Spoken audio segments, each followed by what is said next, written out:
Welcome to Echoes of Grace. The moment you put a sacrifice on an altar, you have triggered his speakings in the realm of the spirit. And the speakings is according to the shekels of the sanctuary. The speakings are not natural speakings. The speakings are provocations in the realm of the spirit that cause spirit beings to utter words. When spirit beings utter words, those words have the ability to shape territories. When spirit beings utter words, those words have the capacity to shape destinies.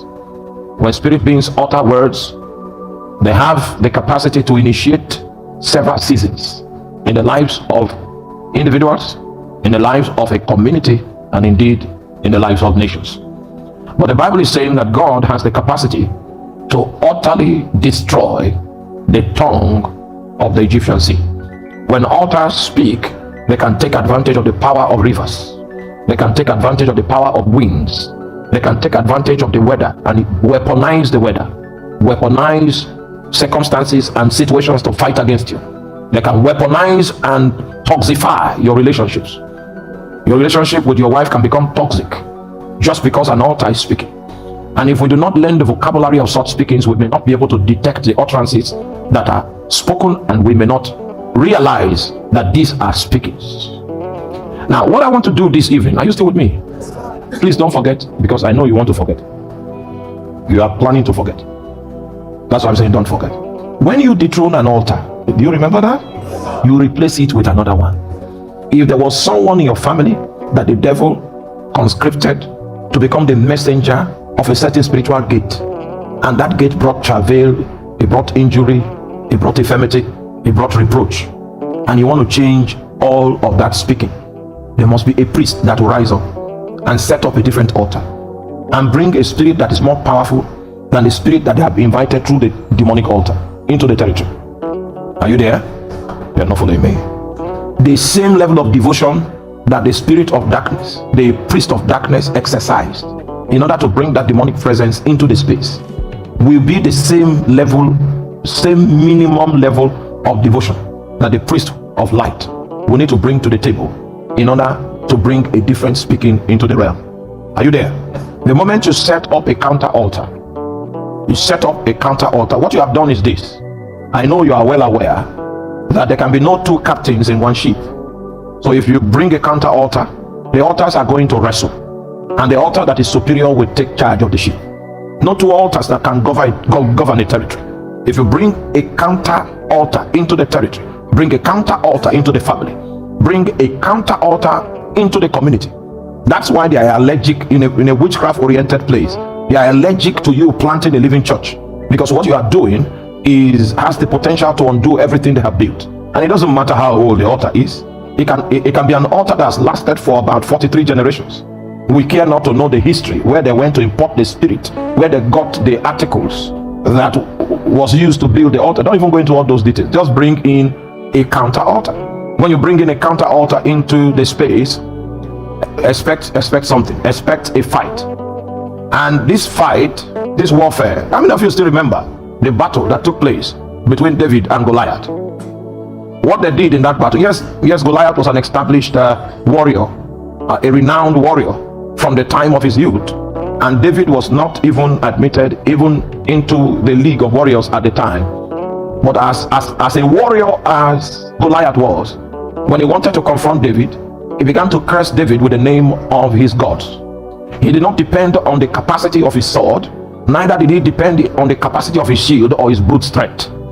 He knows by experience that the easiest way to be sure of victory is to move the battle into the supernatural. So he came against David in the name of the gods that supported his sword. And David, understanding what was going on, knew he was no match if he tries to fight back as David. And what he did was that he came against him in the name of the Lord of hosts, whose armies he has divided. You see, the difference between Goliath's presentation and David's presentation is that David added an infraction that Goliath had committed. So I come against you in the name of the Lord of hosts, whose armies you have pitched yourself against. So when the battle went into the realm of the supernatural, it was a fight of altars. It took the foolishness of catapult to finish the fight in the natural realm. May the Lord give you understanding. If you want to put to naught the workings of the altar of witchcraft that has been marginalizing the destinies of many in your family, then one from among you must become a priest of light. And he needs to go and check the devotion of the guy that is managing the priesthood of witchcraft that is in the clan. Because your life is going to be like that man. The way the man is devoted to the priesthood, the altar, that's how you are going to be devoted to the priesthood of light. Oh, if you ask me, I will tell you, I've had so many opportunities to sleep with so many women, apart from my wife. So many. One of the encouragements for which I will not stoop that low is because I know the kind of sacrifice, the kind of devotion that the priest that represented darkness in my family brought to the table. Even then themselves never slept with any woman that they did not marry. I'm talking of the righteousness of witchcraft. Oh my.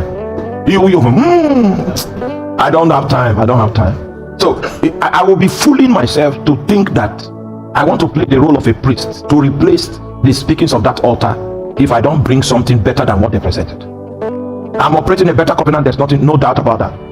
I'm operating a covenant that is choked with better promises. I'm operating a covenant that has better foundation. No doubt about that. But you see, the inconsistency of the priest can actually make the covenant null and void. And instead of you to become a harbinger of light, an instrument through which God begins to speak into the territory and to manipulate the territory into their original calling, the original ordination.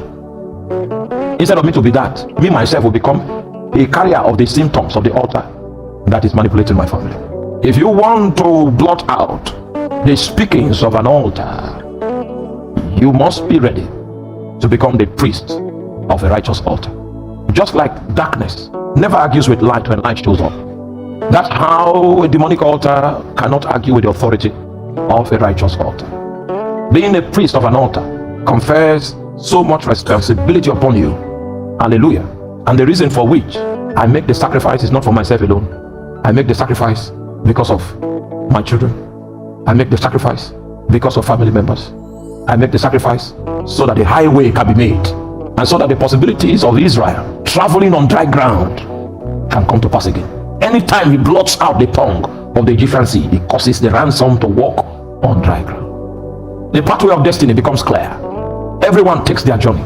But if you see men going around in cycles, if you see giants and princes walk on foot, and servants ride on horseback, then you need to know that there is an evil that has manifested itself under the sun.